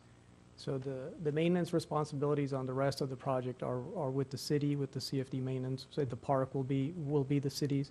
The HOA will maintain this entrance. Like I said, we're open to other ideas other than irrigated landscaping. I mean, we can put something else, like I said, a decorative gate, decorative Okay. rocks. All right. Then I'm going to share something with you later on. I would like to talk about the park, and maybe we can talk about something where we can work out something that would be a give and take. Okay. Any other questions? Nick, when you say gate, is it like no one can walk through a gate? Like if Correct. someone wants to go hiking in the hills, can you walk through? Are they just pilasters, or is it like a locked? It's a lock gate. Lockbox. It's a lock. We're not encouraging access to the open space.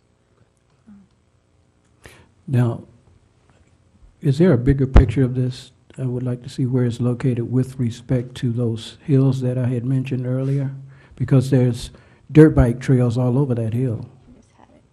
And I was just wondering, how is that going to, where it says native open space? Correct. Yes. Right, there's quite a few bike trails up and down there, and I was wondering, with the vegetation that I noticed this afternoon, I'm worried that the El Nino is going to come down and wreck all of the progress that you've already established there. That's why they have that V-ditch there on the hills. Right. Well, we have that V-ditch there, and we understand, that we might be subject to some severe rains, but we will have to put the proper measures in place for erosion control. So we know that's our responsibility right now. Oh, okay. Because that was the second question I was No, going to no, ask. we- It looks as if your hydro seeding over there didn't fully take. There's already some erosion. There's some erosion. Our hydro seed is working in some places, but there's other spots that we need to fix. So, Okay. Thank you. I'm glad to see you on top of that. Oh, thank you. Any other questions per se right now? Yeah? Should I about the park? No, we'll get that in Okay. a moment. So if not, do we have any public comment on this at all? No public comment. Okay. If you have, do you have any other comments right No, now? I'm here to answer any questions you have. We'll go- Mr. Chair, we want to open the public hearing. Oh. Okay, we'll go ahead and, I thought I said that earlier, okay? We'll go ahead and open the public hearing. If there's no public comment at this point, we'll go ahead and close it.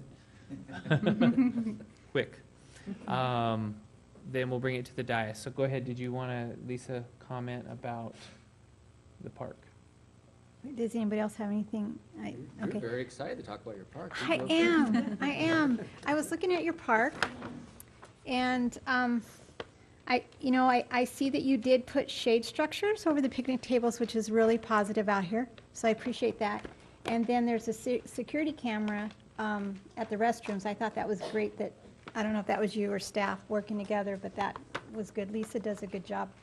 I have heard from a lot of people who use our parks here, and me being one, a grandmother of 7 grandchildren in the city, taking them to the parks from about April through sometimes even October. It's hard to use the equipment because it's so hot, especially in the afternoon. And I've noticed in some of the other cities that are near us that some of their parks over their play areas, they're starting their shade structures over their play areas. And I would like to see that.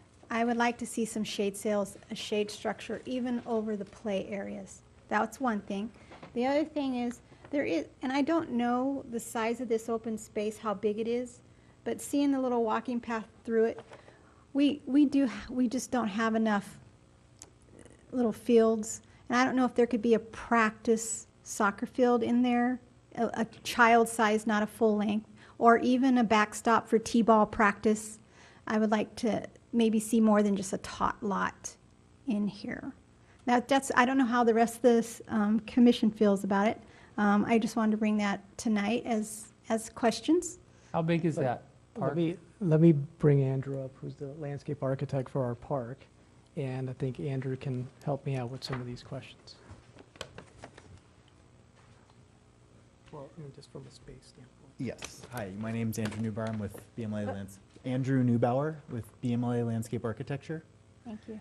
And so just for your first question, I'm not sure if you have this first page. Yeah, Can I it's in do? here, but I was looking at this one. The playground that's in that picture is actually the one we have specified currently.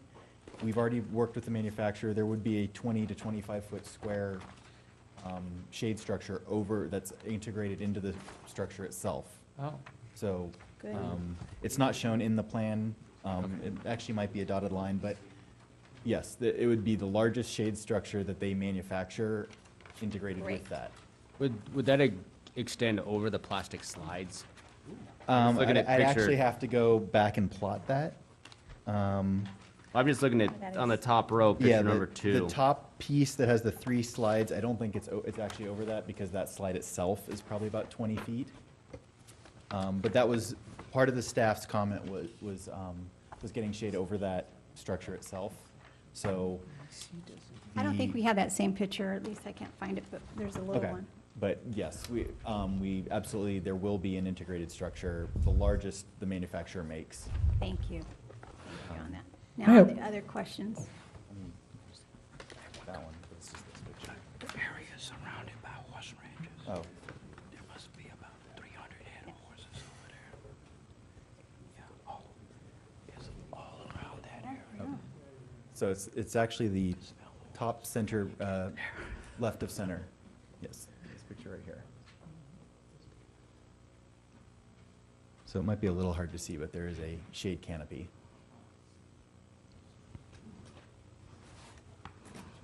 Want more shade?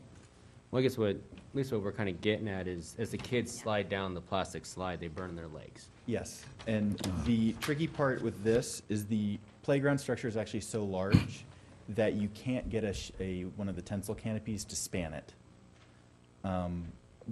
Without, let's just say the structure would cost several $100,000. Ooh.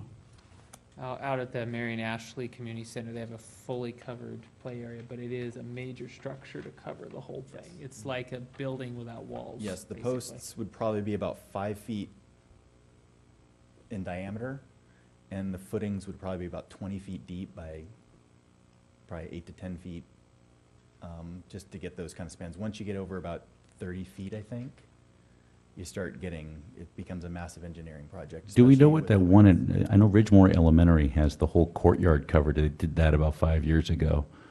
The entire courtyard area, it has a big sail over it. I can't imagine the school district would have spent $200,000 for that. The tricky thing with those is it over a playground or over just like a dining area? It's just over like an open courtyard. Yeah, because with a playground structure, you have to have, I believe it's 8 feet clear of the tallest point of the playground structure. So you're already talking about probably a 7 to 8 feet tall just to the top of the playground. Now you're gonna have to have another probably 8 to 9 feet off of that.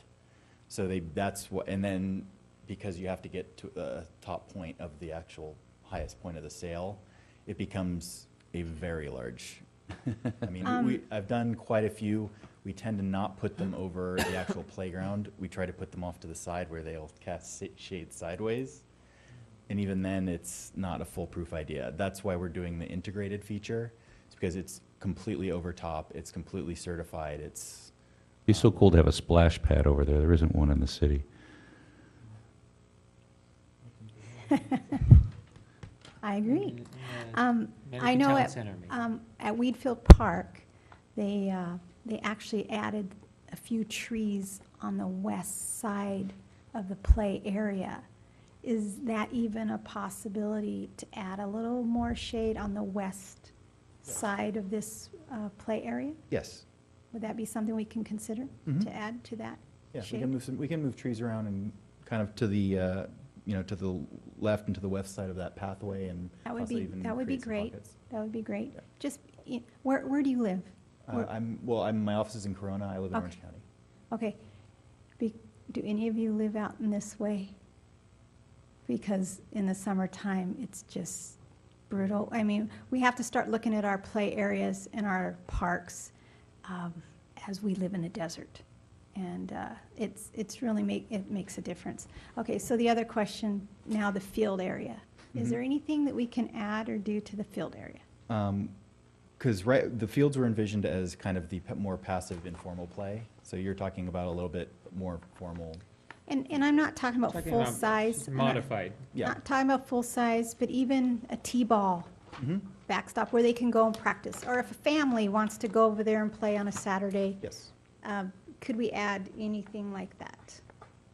We absolutely can, because if you the scale of the turf areas might be a little deceiving, because they're actually the larger one to the southeast. it's at the larger areas. It's probably at least 100 feet wide, and then it's from north to south. It's probably about, I would want to say 150 to 200 feet long.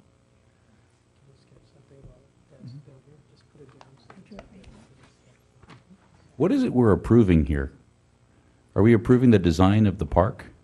Well, they're making a change, so it opens a door for us to ask questions and maybe suggest a few things. I just want to make sure I understand what we're going to be voting on, and like what we'd need to actually specify in an amendment if they agree to add Right. stuff to the Yes. park. Well, Yeah, so- we're approving that there's no EIR changes here and no modifications, and also that we're doing a tract map approval, which when you do a tract map, you can attach various conditions Right. to it. That's, Yeah. so, Yeah. I noticed that there are about 3 horse ranches around this particular site, particularly out on McLaughlin, as you head to the east. There must be about 50 or 60 horses in one of those places. It's pure. What I'm getting at, and I'll just make this short, is there a consideration of putting horse trails through there? I would like to see something going around that little mountain there that's causing you guys a lot of erosion problems. No, we're not looking at any equestrian trails through the project. So, I mean, part of what we're doing, we're going to be paving Dawson Road.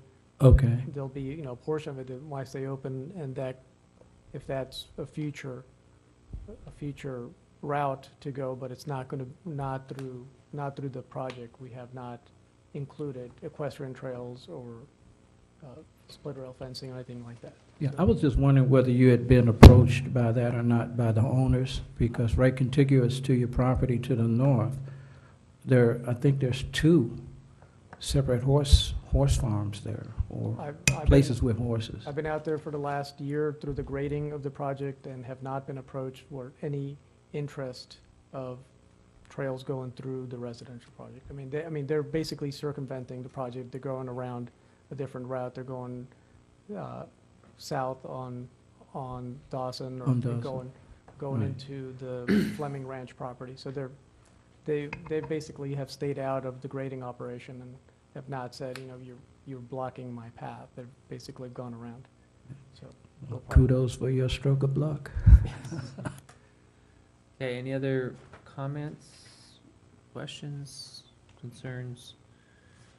If none, then do we have a motion? Do we want to, do we have a motion to approve these 2 items, or do we have any kickback on it? Do we need to make a motion with the park stuff? Yeah, let's talk about what we agreed to here. So what were you specifically asking for? You want, well, we do have the covered already, so. But a shade on a little bit more shade on the west side, and then Shade trees on the west side, and then integration of a T-ball or soccer back or something in an area more designation that they could do.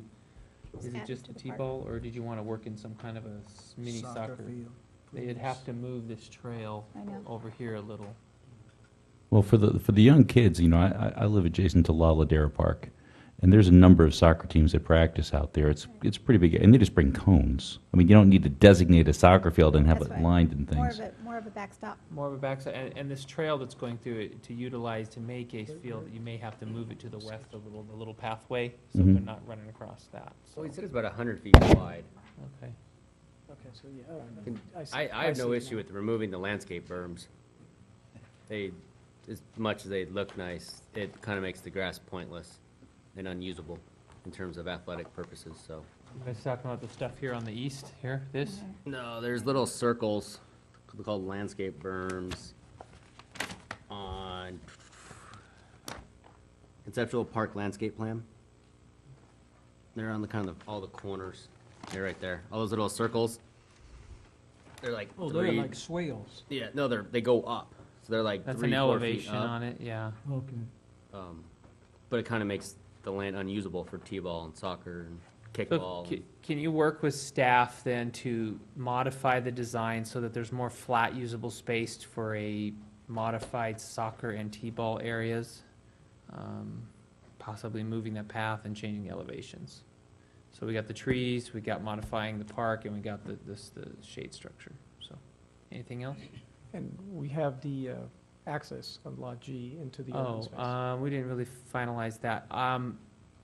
I personally would prefer like DG over Rock. Rock eventually, HOAs run out of money, they don't want to replace it, it looks lousy. DG usually is more permanent and it's easier to clean and maintain. I don't know what the rest of you think. And my question is it going to have a gate that you can't see through, or like wrought iron, or is it going to be just a bar so you can't drive through it, blocking that access way? Well, that's one of the ideas of what we can do. We can have it be a more decorative gate instead of a chain link fence.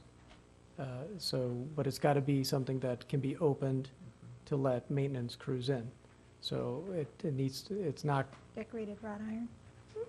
but that may be too heavy also it's going to be 30, there's a 30-foot wide area, so only a portion of it will have that gate.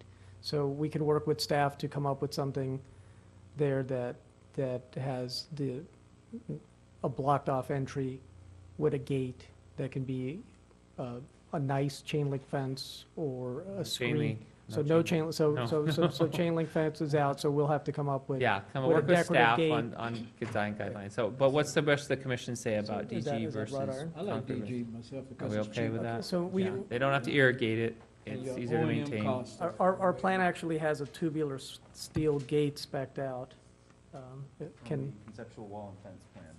I don't know if we can turn this overhead back on, but It might be hard to see, but. yeah, it's this thing right here. So it's a tubular fence and gate that would be installed there.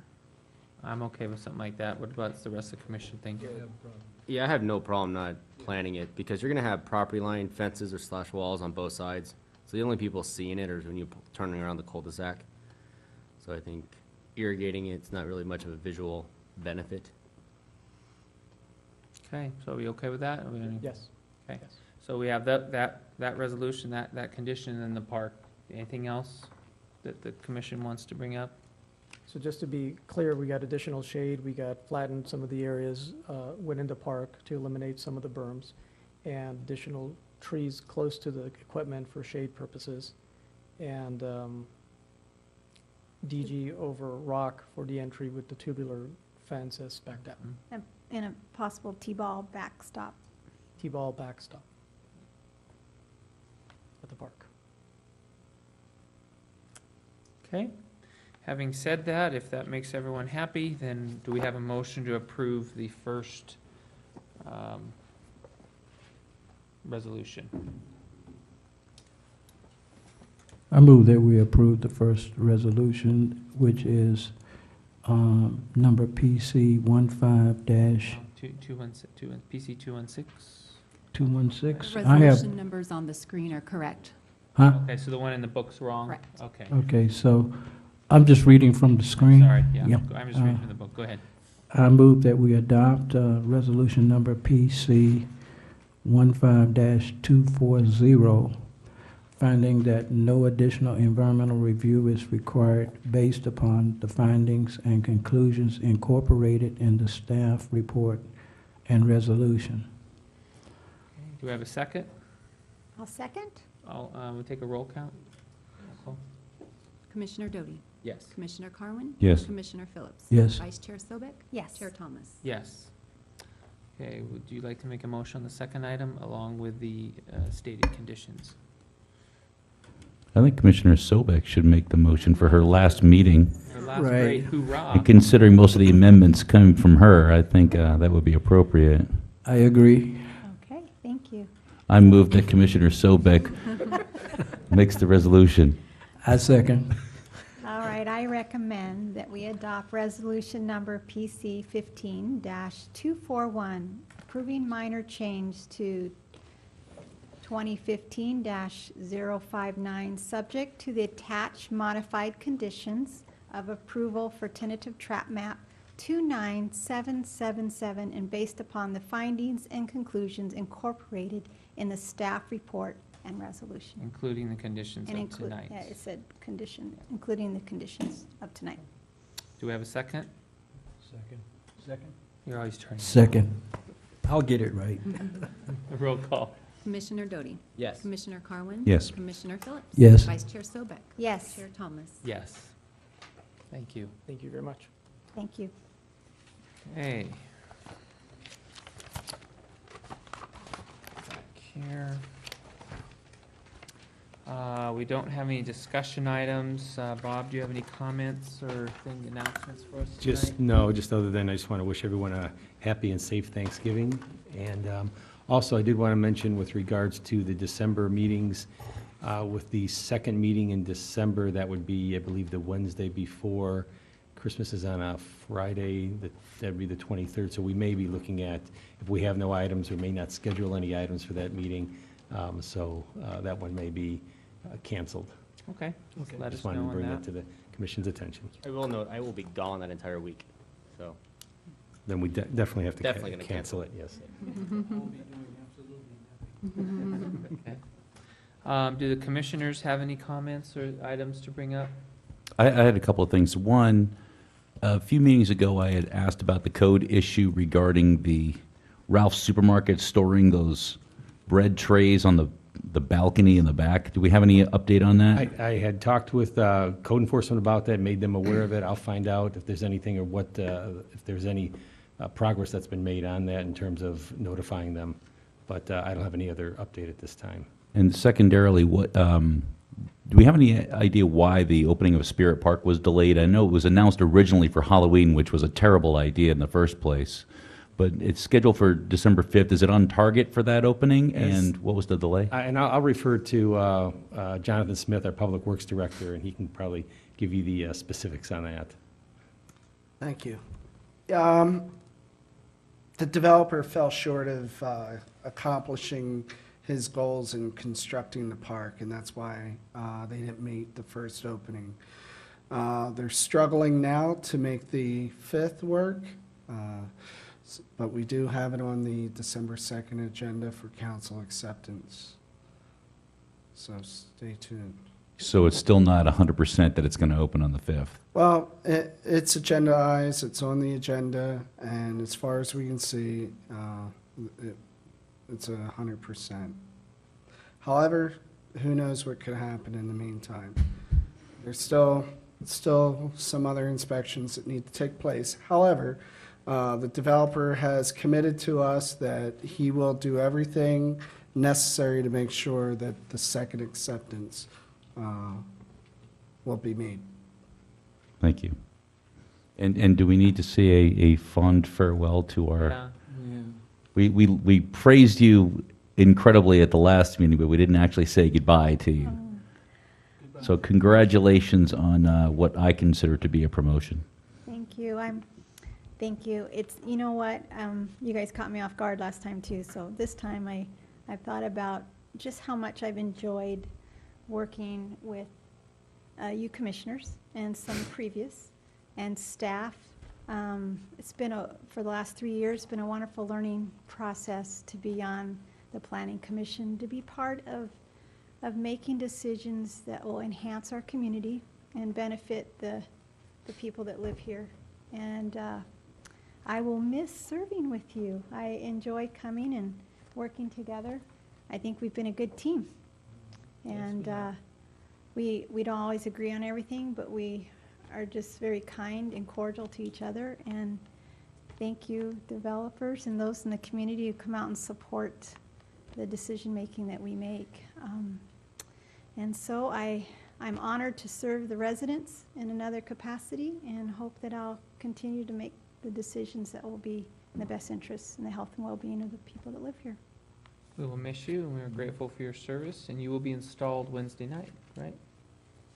Yes, next Wednesday. I get another notebook. I get another notebook in a day or two. There you go. And we just exhort you to remember how much you care for us when you pick your replacement. I don't get to pick, Chris Thomas is my commissioner, and I will keep him on. So who will be in that chair? I was an appointment of the mayor. So The mayor will be the one who would be appointing for this vacant position then. I see. are they going to do interviews or anything again, or is he I just going to appoint? don't know how they'll do that. Haven't heard. But I do wish everyone a happy Thanksgiving. If you've not heard, by the way, tomorrow evening is our city's 3rd annual, it's not put on by the city, but it's an event in the city where it's an evening of gratitude. This year, the rotation is going to fall at the United Methodist Church, and the entrance fee is a non-perishable food item. And then on Thanksgiving Day, there is free Thanksgiving dinner at the Case and Acero Center for anyone. First responders are invited. There will be a dinner at noon, 2, and 4. Thank you. Mr. Chair, if I may, just wanted to remind that the tree lighting ceremony is on December 12th, and it's 4 to 8 is the time for that. So I just wanted to let the commissioners know about that, and you'll probably get an email or some other notice on that as well. If there's nothing else, we do have a motion to adjourn. I'll make a motion. We adjourn. Second? All in favor? Aye. Aye.